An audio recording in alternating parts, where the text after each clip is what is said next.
My name is Andrew Small, and I'm a police officer in what has to be the single bizarrest, most otherworldly place on the face of the earth.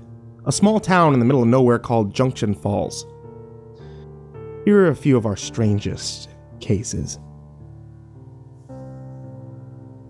The annual mystery screening at the Westbrook Drive-In. July 15, 2006 was a fairly quiet night right up until around 9:30. Then all hell broke loose. We got calls from no fewer than 24 livid homeowners who all claimed that they couldn't sleep because a film had begun to play at the old Westbrook Drive-In. Now that immediately gave us pause because the Westbrook had been closed down ever since the multiplex had forced it out of business in 1979. So all screenings there were obviously unauthorized. When we arrived, an old, so bad it's good sci-fi horror B-movie from 1956 called It Came from Mars was indeed playing at full brightness and volume. But we never did find anyone at the lot who could have been responsible. In fact, the only thing there was a single red 1950 Crosley station wagon, also empty, sitting in space 21B. But we figured we'd find who put that there and started the film later on. For now, we needed to shut down the movie before all the locals started a riot in their bathrobes and slippers. Now this is where things get wild. We looked everywhere. In the operations booth, in the old dilapidated concession stand, in that old car, and in any nearby trees tall enough to have an unobstructed line of sight to the screen. But no sound or projection equipment could be found anywhere within a mile radius of the lot. As far as we could tell, the film was playing completely on its own. Luckily, the lot plunged back into its natural dark silent state the second the movie finished. The Crosley wagon vanished too. But that only left us frustrated and confused. After that, at least nothing else interesting happened to the Westbrook for a good while. The so-called mystery screening case started to get buried under more pressing work, and as the months dragged on, we began to forget about it entirely. But then, at exactly 9:50 p.m. on July 15, 2007, the screening began anew. And the same events, or more or less, repeated themselves. Angry locals, an empty lot, a Crosley station wagon in space 21B, and an exhaustive but ultimately fruitless search of the responsible individual and offending equipment. We were pulling our hair out, and it didn't stop there either. The next July 15th, same thing. And it happened again the next year, and the one after that, and the one after that, and it happened every year since. July 15th, 9:30, It Came from Mars, Red Crosley, boom, clockwork. As of this posting, we still have no idea how the film is being shown in the absence of projection or sound equipment. We've discovered some other things about the film since the case began. It Came from Mars was financed entirely by a man named Bill Booth, who also wrote, directed, and starred in the film as its protagonist, Jack Burnley, who believed the film would launch his Hollywood career. However, production was plagued with setbacks almost from the beginning. Costs ballooning, 2 actors and the chief editor quit halfway through, thus forcing an inexperienced Booth to edit the film himself, something that he clearly had no business doing, if the final result is any indication. And Booth bankrupted himself when he paid the rest of his family's savings to the Westbrook Drive-In Theater to hold the movie's premiere on July 15th, 1956. Sadly, though, It Came from Mars received overwhelmingly negative reviews from the few critics who attended their own screening. And Booth attended the official premiere alone, as the cast and crew were too embarrassed to be associated with it. Then, Booth's wife left him the following month, due to their declining financial situation. Humiliated, penniless, and alone, Bill Booth drove his red 1950 Crosley station wagon to the Westbrook, parked once again in space 21B, and then shot himself in the mouth. A forgotten, off-Hollywood tragedy. Now, obviously, none of this explains the physics of how a film could play on its own, or how an old car can appear and vanish the way the Crosleys did every July 15th, so officially the case remains unsolved. But when the above details were first reported by the Junction Falls Dispatch on April of this year, the story of what many assumed to be that of an old filmmaker's ghost caused a sensation. And on July 15th, 349 people came and joined a red 1950 Crosley station wagon. And watching this stupid, tacky, low-budget, wonderful film. Status: unsolved.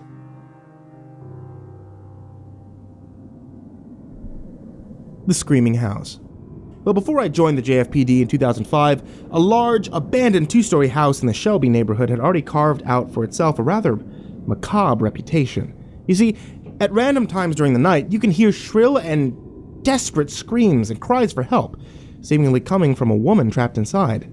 The department dispatched a unit to investigate.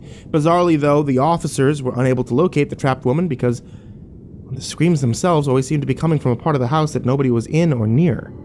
When the screams came from the master bedroom upstairs, the officers charged up to the second story and entered the room, only to find it empty, and that the screaming could now be heard coming from the kitchen. So they went to the kitchen, only to discover that the sounds were now coming from the cellar.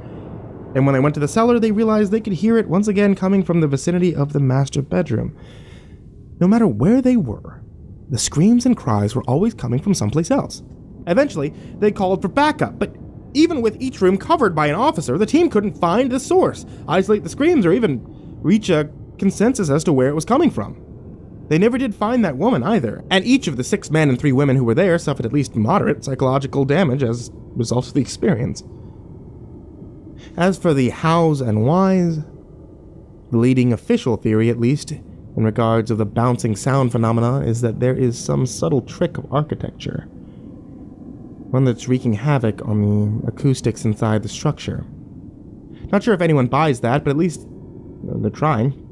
No one can explain the source of the screams to begin with. No woman has ever been found inside, and would never have survived as long as the screams have now lasted anyway. Priests have given it the all-clear as far as potential demonic activity, and the man who built and later sold the house assures us that he is just as horrified as we are, and most certainly did not build the place with any abnormalities that would mess with the acoustics, let alone within hidden compartments that might have housed a captive woman. The official position of the JFPD? Don't go in or near that place. It still makes those sounds, and we're no closer to figuring it out than we were years ago. Status? Unsolved.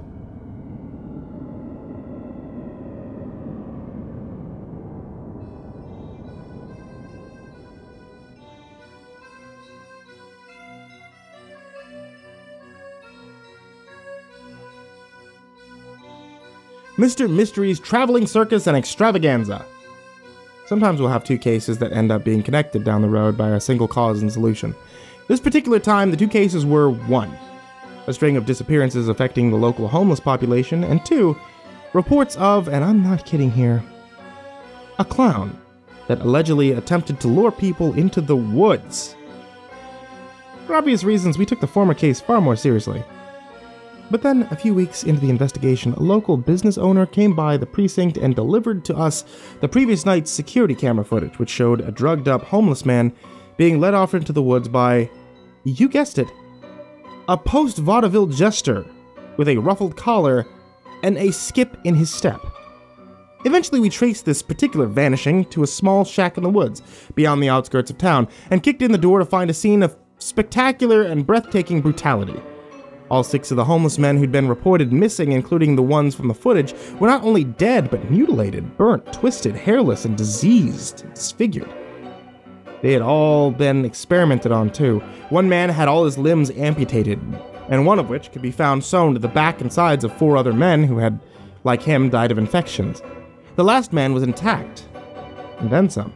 He had been injected with various substances, ranging from silicone to cement, in order to produce warts and bumps and other unsightly abnormalities on the flesh.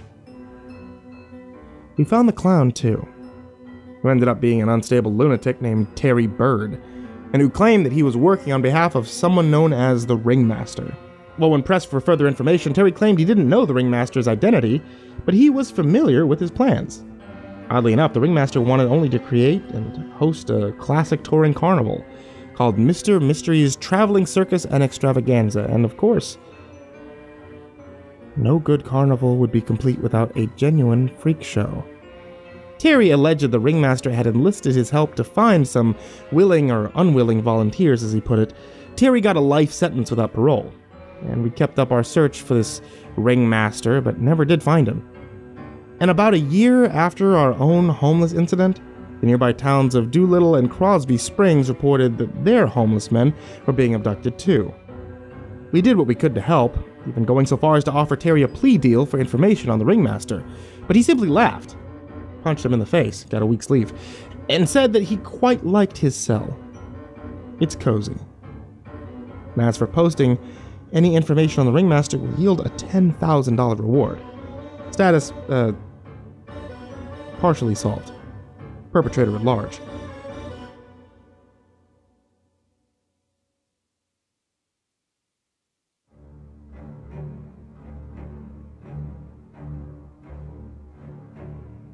Abigail Jones from Stanford Springs.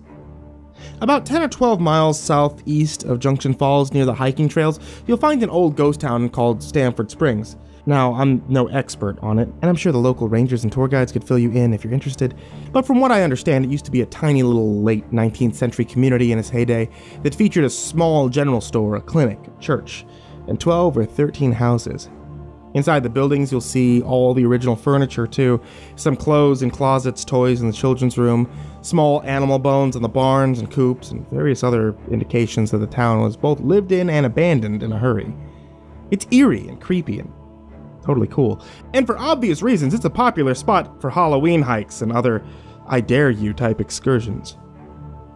But here's why I'm writing this. In 2009, a hiker reported hearing cries and whimpers coming from the backyard of one of those houses there. He called it in, and rangers found an open and previously undiscovered cellar behind the house, in which a little girl had stayed in for an indeterminate amount of time. She was dressed in an old gown, scared to death. After confirming she was okay, the rangers asked her all the basics, her name, how she got in there, where and who her parents were, etc.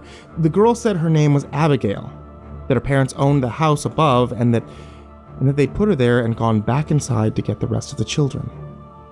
Under further questioning, Abigail insists that it's 1884 and that her parents had only been gone for a few minutes, not decades. And keep in mind, this girl is maybe 9 or 10, and she's just bawling her eyes out and confused, and so terrified she's shaking. So either she's a future Oscar nominee putting on a performance of a lifetime for no reason whatsoever, or she really is convinced that she is a resident in the 19th century Stanford Springs. So they take her down to the Junction Falls Medical Center. And she keeps the act up too, just in awe of the people and technology, mouth agape. And they get her tested. No brain damage, no malnutrition, no other disorders of any kind. She's a perfectly healthy little 9-year-old kid, and she just insists that her parents were Thomas and Elizabeth Jones, 19th century shopkeepers. You can probably tell where this is going. The authorities searched exhaustively for any record of a missing girl matching Abigail's description and found nothing. No birth certificate, no medical records, no social security number, and no relatives. And of course, other folks who caught wind of the situation through the dispatch's records did some research on their own. And you guessed it, there was indeed a Thomas Jones and Elizabeth Jones, shopkeepers, who lived in Stanford Springs in 1884, and who had 3 children, including a daughter named Abigail. No information on what had happened to the town. Eventually, they put Abigail with a child placement agency, and I have no idea what came of her after that. But it's definitely one of the weirdest Junction Falls stories I have ever heard. Status: unsolved.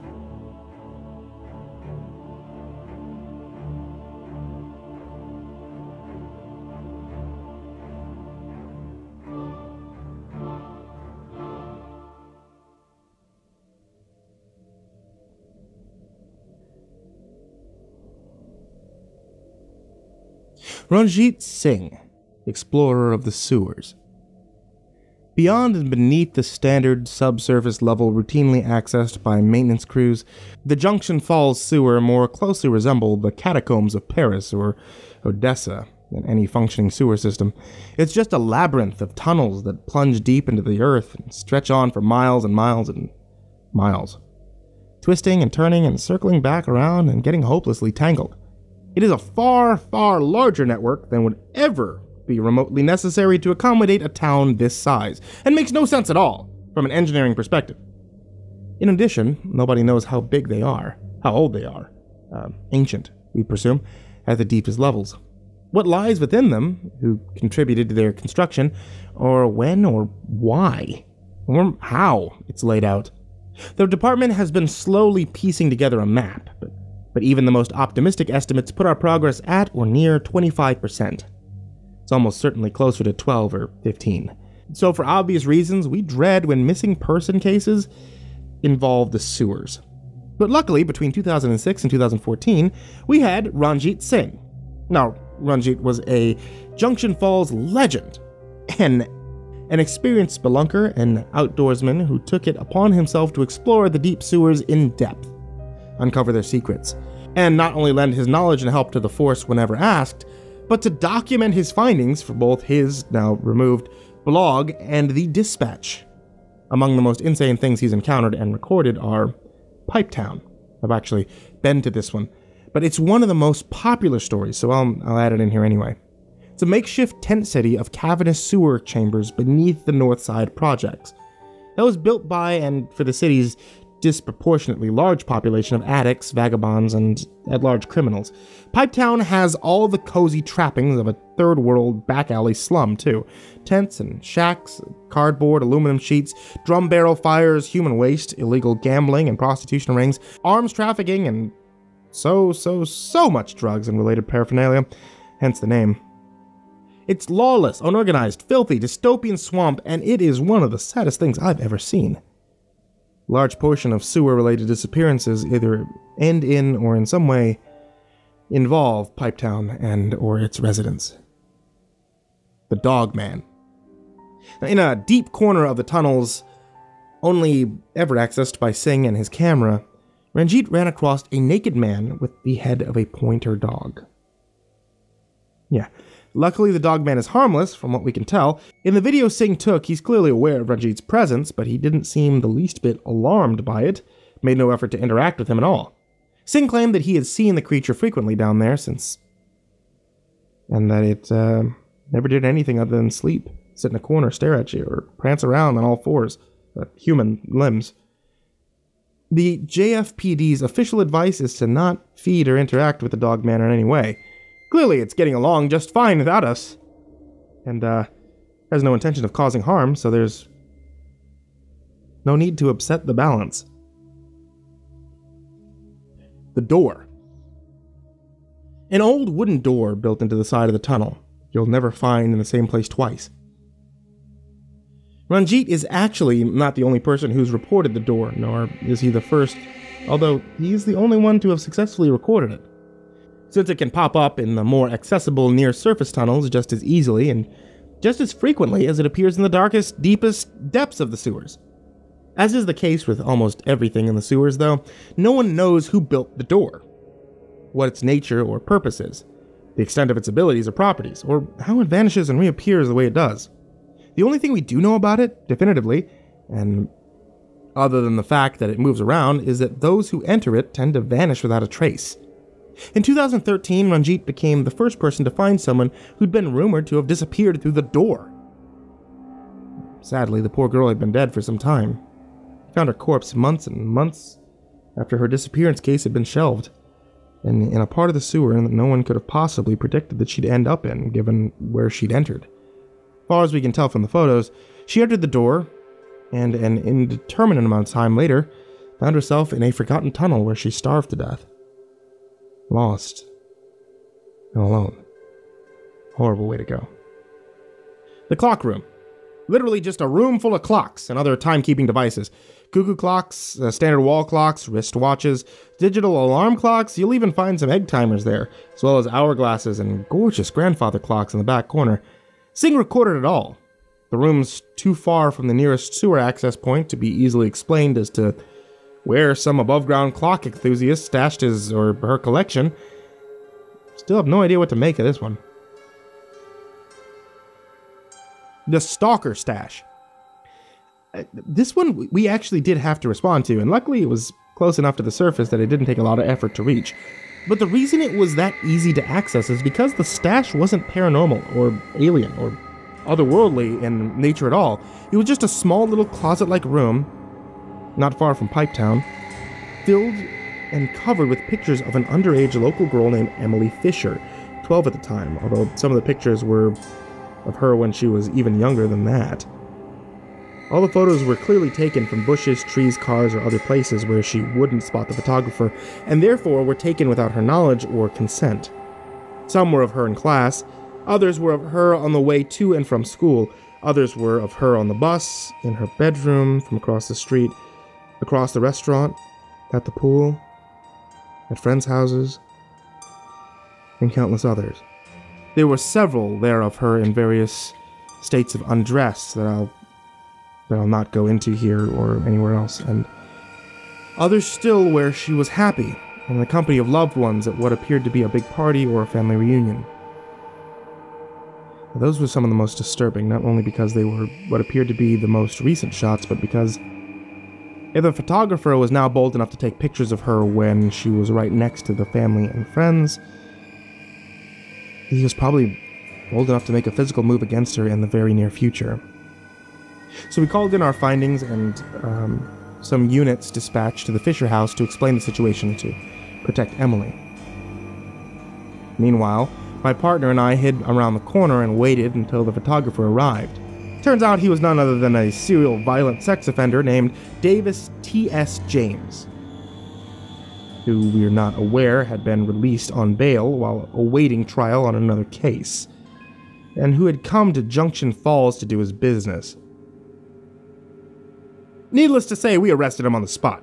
Easily one of the most nauseating and disgusting things I'd ever witnessed, and one of the main reasons the Force loves Anjit Singh so much. Who knows what would have happened if he hadn't stumbled across the stash when he did. Anyway, he has countless more stories if anyone's interested, but the point is, Anjit was our go-to guy for sewer-related cases, and he never complained when we asked him for help. One day recently, though, it became our turn to help him. His girlfriend came to us in hysterics. She said that he'd gone into the sewers in search of something called the Presence 4 days ago, even though he said he'd only be gone for half that amount of time. Luckily, Anjit liked to mark his paths with glow sticks and flares, so we were able to track him down to a chamber about 2 or 3 miles down in the sewers. Now, obviously, the sewer network was dark and suffocating, but this particular room was even more so. It was so dark and so suffocating that it can barely be described as harboring a presence, just like he said. Faceless, invisible, silent entity that felt malicious in an ancient way. Felt like I was being watched by something that just wanted me to suffer. Even standing right next to my partner did almost nothing to combat the power this presence had over us, all to divide and isolate. And the further in we went in search of Anjit, the stronger it got. Before long, I could barely see my partners, and after a while, I couldn't see them at all. The darkness was so thick in there that even a powerful source of direct light couldn't avoid being overwhelmed, and when one of us would shout for the others, it sounded distant or obstructed. The presence muffled the sound and then muted it fully like the light. And when it had me isolated and alone, it began to communicate terrible things without words or sounds or images. It entered in that place a blank slate, and suddenly I just knew things. Awesome and terrible, the essence of infinity and nothingness, the spirit of death. I felt like a child or an insect trying to make sense of a man. In a panic, I turned and ran back down the way I came. It felt like it took hours or days. In fact, as if time had no power or meaning in that place at all. Luckily, all the officers made it out, too, and every last one of us was in the same state, terrified in an existential way, unable to explain that thing, the presence, in any capacity whatsoever. All we knew was that it's the manifestation of some kind of evil, stuck out of time. Sadly, we never did find Anjit. The official story is that he died while trying to navigate a particularly treacherous part of the tunnels, which is true. But we didn't go into any detail beyond we weren't able to extract the body. For good measure, we also didn't disclose what part of the sewer we lost him in order to prevent anyone else from accessing it. One of those search for Anjit parties that were popping up local social media groups and message boards all the time now. But the thing I can't get out of my head when I'm laying awake at night is this. Time didn't exist within the present. None. Past, present, future, it felt like it all got rolled into some kind of alien amorphous bubble of the fourth dimension, which means that even to this day, all these years later, Anjit might still be alive, sitting up against that wall, basking in and beholding the present.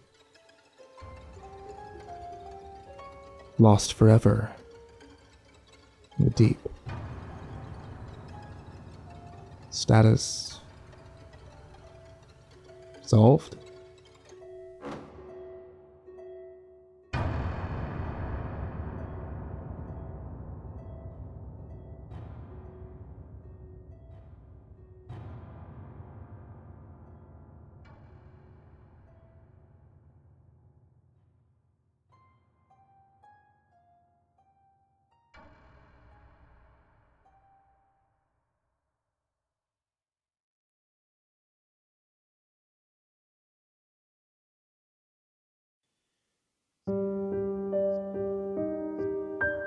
Hey there kids, and happy October. It's me, Mr. Creepypasta, and I just wanted to tell you a couple things that are happening this October that haven't ever happened before. First off, if you take a look at the channel, you'll notice that I'm currently live. That's right, we started up doing a Halloween horror radio program. That means 24/7 without interruption, you'll be hearing Creepypasta stories, read by yours truly. And as well as a few other guests that we've had on the channel before. The other thing are Halloween exclusive t-shirts. These t-shirts are available in the Mr. Creepypasta link down below in the description. Actually, at any point if you want to check out the description, feel free to scroll down and see what kind of cool stuff's going on down there. Oh, and of course, the Halloween countdown starts on the 18th. Look forward to seeing you all. And sweet dreams.